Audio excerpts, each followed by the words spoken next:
You cannot afford to make any wrong moves in fantasy football going down the stretch of the season, because now is the time where we secure that #1 seed or make the playoffs just barely squeaking in. And picking up the wrong guys off the waiver wire is going to severely hurt our chances of squeaking into that playoff spot. And lucky for you guys, you found this video, because I'm going to give you a list of the players that are absolute traps on this week's waiver wire that we do not need to be picking up or wasting our time on. Let our league mates pick them up, waste the roster spot. It's a hole that will be burned into their roster. But make sure to stick around to the end of this video, because I have a list of the players that should be dropped by now, and you can free up some space on your bench to grab actual league winners. And it's always a good thing to get a second opinion. But you guys know I hate to waste people's time in videos. It is the #1 thing I hate the most. So let's get it started with the first player we cannot add off the waiver wire, and that is Keaton Mitchell. And I have seen everybody going crazy about this guy, but let me explain why I'm looking in from the outside and letting everybody else take him, and why you should consider to do the same. Yes, he had 138 rushing yards and had a touchdown last week, an absolutely crazy game, but that came off 9 carries and an 18% snap share. Now I get it, he's a young guy, he's not expected to get a 40% snap share out of nowhere, but this 18% snap share was not valuable whatsoever. He very well could have just sat on the bench, because all of this usage, snaps, and every single touch he got was in garbage time of this game when the Ravens were blowing out the Seahawks. Yes, it was impressive that he was seeing 15 yards per carry. That's pretty efficient. But unless he sees some kind of consistent snap share, he's not going to be startable, or definitely not rosterable. Let's go into a hypothetical world real quick. Let's say he gets a 40% snap share in the coming weeks. He's still going to be splitting with Gus Edwards and Justice Hill with the other 60. And they're already somewhat unpredictable on their own two-man committee. And the other half of it is that it's quite literally impossible for Mitchell to beat out both of those guys and be the #1 RB, even if he were to continue a 15-yard per carry average, which is not going to happen. At most, we're going to see a 3-man committee, and those kind of backfields never work. There's a reason we haven't really been too excited about Gus Edwards or Justice Hill this year. Their ceilings and floors are completely capped because of the other players taking the goal lines or taking the receiving work. There's just no path to upside and becoming the RB1 if this is the scheme they're going to run for the entirety of the season. The Ravens do have one of the toughest remaining schedules for running backs as well. They get a tough matchup against the Cleveland Browns run defense this week. Can you roster him if you're in a really deep league? Yeah, I guess you can, but do not go and waste all of your fab or waiver priority on this guy that you're not really going to be able to start. I get he has upside, but he's going to quite literally need at least a 40% snap share to be viable. That is already a lot to ask, but if you guys are looking for real league winning waiver wire pickups, I just posted a video yesterday. I'll have it pinned in this video. You can go watch it after. There's timestamps all throughout the video. It takes like 2 seconds to watch. You guys can get some insights over there. But continuing this, another player we cannot be adding off of the waiver wire, and this is a guy that's been getting a lot of hype because the offense has been increasing and the passing volume went crazy last week, is Noah Brown. But this is an interesting one though. If you guys don't know, he's a wide receiver for the Texans. He came out and saw 153 receiving yards, 6 targets and a touchdown against a pass funnel Bucks defense, but nonetheless, he still had an amazing game. The issue is though, and why I'm not really excited about him, well, I guess there's a couple issues, but the main one is that CJ Stroud is not going to continue 500 passing yards and 5 touchdowns a game. Yes, this is a very pass heavy offense. CJ Stroud is going to be asked to throw a lot, but 500 yards a game is just not realistic. Stroud is a great passer. He's probably going to continue 30 passing attempts, probably a bit more, and around 300 yards for the rest of the season, which is great for a rookie. But this offense in total got a boost, and once this yardage comes back down to earth, he's going to be a 3rd option behind Nico Collins, behind Tank Dell, behind Dalton Schultz, behind Robert Woods when he comes back, maybe even a 4th option. And the reason he's seen all of this increased usage is because Robert Woods has been missing time, which has made him the wide receiver 3. Do I think there's a world where Noah Brown can make a wide receiver 3 case for himself over Robert Woods for the remainder of the season?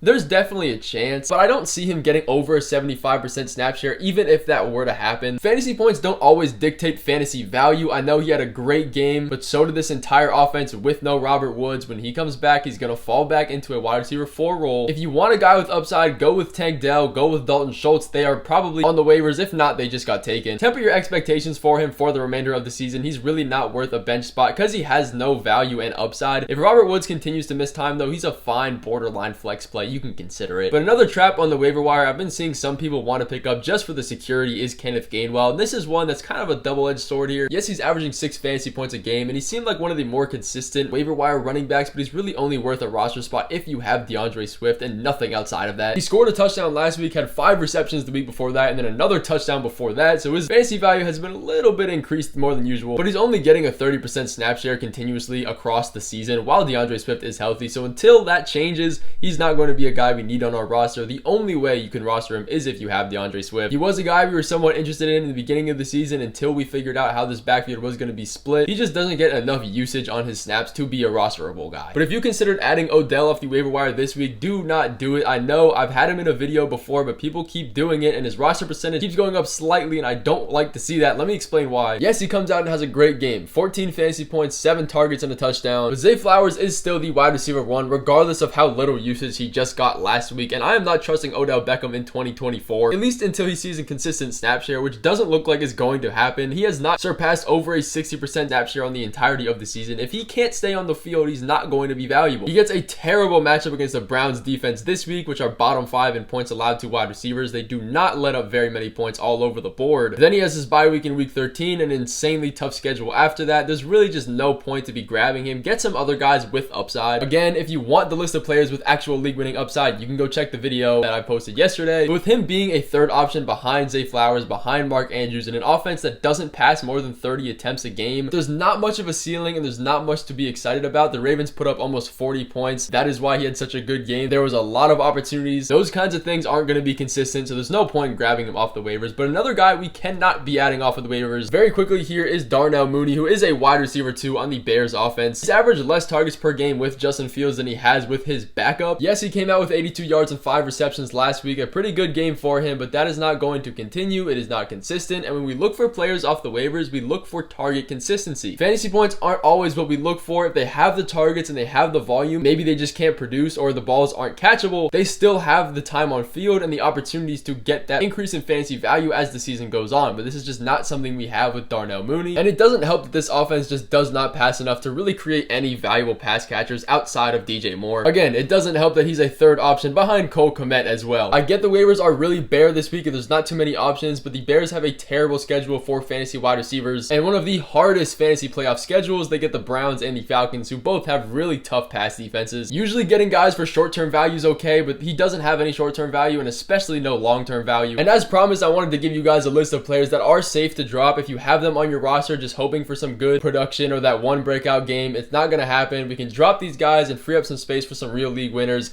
Obviously, Cam Akers has been injured. He's out for the season, so he can be dropped. It's also safe to drop Keaton Ingram. He had his chance as the RB1 last week. Granted, it was against a really tough defense with Clayton Tune starting at quarterback, but Kyler Murray's coming back and so is James Conner. Amari DeMarcado has named himself the RB2. He was injured. I really wouldn't roster him either when James Conner comes back unless you want the handcuff, but it's proven to really not be that valuable of one. Jeff Wilson and really any other running back besides Raheem Mostert and Devon Achane can be dropped as well for similar reasons. Achane is going to come back after this bye week. We don't need Pierre Strong anymore. Jerome Ford is back and healthy. Kareem Hunt is the RB2. This offense and running back situation is fully secure now. We don't really need him on a roster. Go through and drop Michael Gallup or Brandon Cooks. Both of these guys got out targeted by Jalen Tolbert last week. It really doesn't look like any of these pass catchers are going to be valuable outside of CeeDee Lamb. You might be able to sell Brandon Cooks for a little bit of something because he had those 2 touchdowns a couple weeks ago. You can also drop Mecole Hardman and Kadarius Toney. I know a lot of us were holding on to Toney just in case he had some breakout game because the Chiefs really don't have a wide receiver 1 and he could have been that. He was increasing his snap share over the course of the season until they signed Mecole Hardman, then his snaps dropped all the way down to the 20%. It's great to see Hardman back with the Chiefs, but neither of these guys are going to be valuable. The only pass catchers I would take are Rashee Rice. But that is going to finish off this video of the waiver wire traps. If you guys did enjoy, make sure to go pop over and see the league winning waiver as I just posted yesterday. I appreciate you guys watching through, and I'll see you guys in the next video coming tomorrow.